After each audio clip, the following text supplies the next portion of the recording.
Cześć, jestem Maniek. Lubię to miejsce na Whitecacie. Mogę sobie tak leżeć i wszystko mam pod kontrolą. Dzięki temu mogę Wam opowiadać o tym, jak przebiegają prace.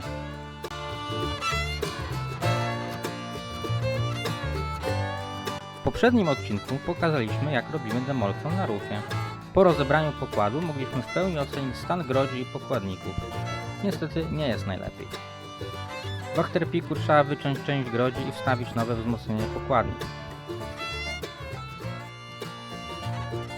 Z Achterpicku udało się wymontować również oryginalne dębowe polery cumownicze. Znaczy się to, co z nich zostało, bo kiedyś to się uciął na wysokości laminatu. Do laminówki można przy pomocy prostych narzędzi odrywać. W sumie to dobrze, zawsze mniej szlifowania i wszechobecnego pyłu.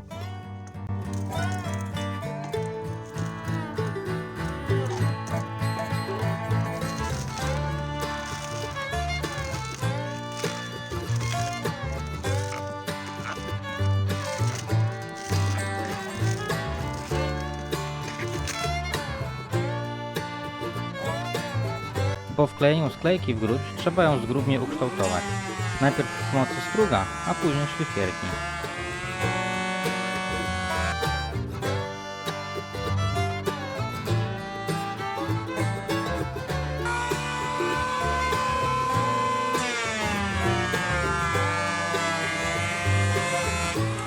Cały czas trzeba kontrolować wysokość, tak żeby pokład, który będzie na tym leżał, miał odpowiednią krzywiznę, żeby nie było dołków albo wybrzuszeń.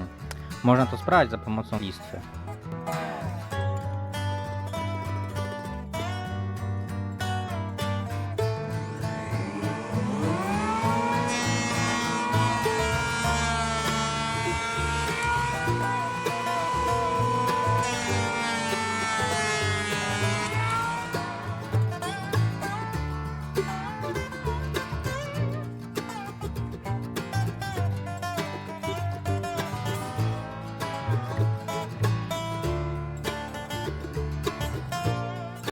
Później pora na szlifowanie grodzi, czyli przygotowanie powierzchni do klejenia i laminowania.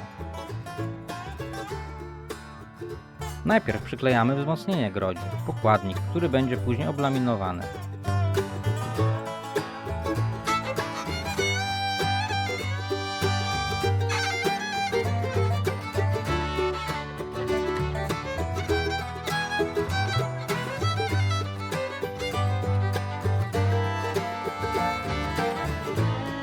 W międzyczasie spuszczamy resztki paliwa z obu zbiorników.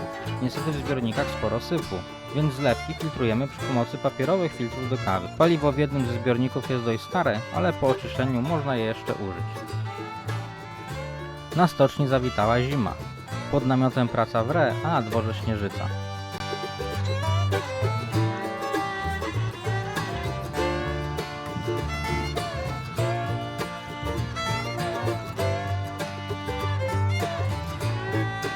Czas na mocnicę pokładową. Tniemy ją kawałek po kawałku i wyciągamy z laminatowej kieszeni. Laminat już nie jest przyklejony do drewna, drewno do burty już też nie. W sumie nic dziwnego, skoro użyto do tego żywicy poliestrowej. Mocnica jest sklejona z 3 desek. Niestety w rejonie rufy drewno jest w fatalnym stanie. Ale jak widać stocznia też się za bardzo nie popisała i niektóre deski są jeszcze z korą. Po usunięciu mocnicy okazuje się, że woda, która dostała się do mocnicy, płynęła sobie laminatową kieszenią, aż napotkała dziurkę, którą mogła stamtąd wyciec. Niestety ta dziurka to była gruć. Całe szczęście woda nie zniszczyła bardzo głęboko grodzi.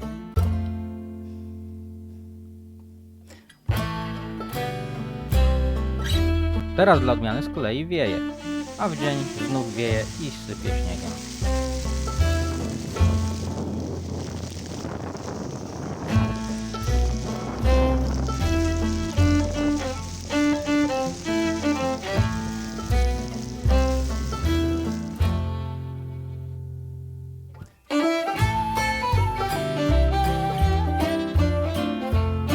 Drewno mocnicy było tak mokre, że jak się rozgrzało w trakcie cięcia, to widać było, jak woda z niego paruje. Kolejna rzecz, która świadczy o tym, że decyzja o wymianie mocnicy jest raczej słuszna. Błędem byłoby zamknięcie całej tej wody pod laminatem. Gotowy przepis na szybki powrót problemu. Jak już robić to porządnie. Ponieważ pada dużo śniegu, to przybyła dodatkowa czynność, zrzucanie śniegu z dachu namiotu. Ale żeby przypadkiem nic się nie zawaliło, dostawiliśmy takie dodatkowe wzmocnienia konstrukcji namiotu. Z kolei miejsce prac dodatkowo zabezpieczamy plandeką, tak żeby ze szpar między plandekami nie leciał na to deszcz czy śnieg i nie kapała woda, która lubi się skraplać w tych warunkach na metalowym stelażu. Początkowo chcieliśmy skleić mocnicę na burcie, później ją spasować i następnie wkleić w oryginalną kieszeń.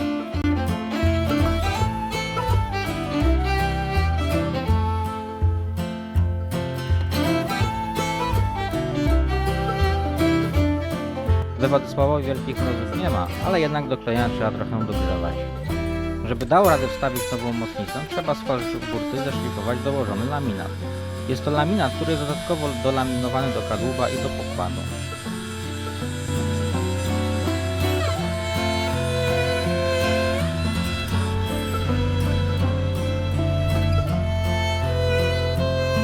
Masakryczne szlifowanie. Idzie to robić tylko w pełnej masce, a pyłu z tego procesu jest od zatrzęsienia.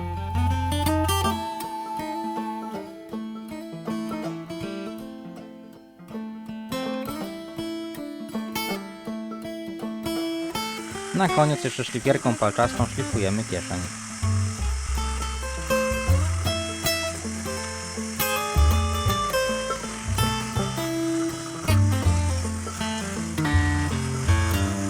Niestety ten fragment mocnicy, który kleiliśmy, nam nie wyszedł. Nie udało nam się go wcisnąć w kieszeń. Miał nieznacznie inny łuk niż kadłub i kieszeń. Postanowiliśmy trochę zmodyfikować klejenie mocnicy na lewą burtę, trochę zwiększyć łuk. Niestety ciut tu przegięliśmy.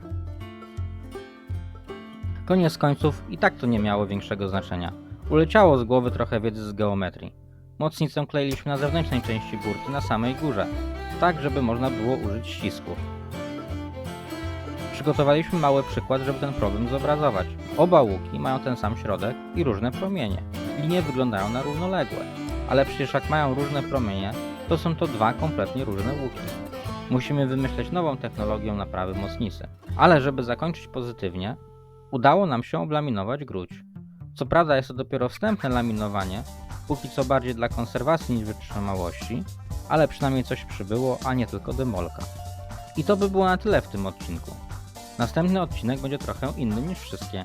Jeśli nie chcecie jego przegapić, subskrybujcie, a jeśli się Wam podobało, dajcie łapkę w górę. Dziękujemy za oglądanie.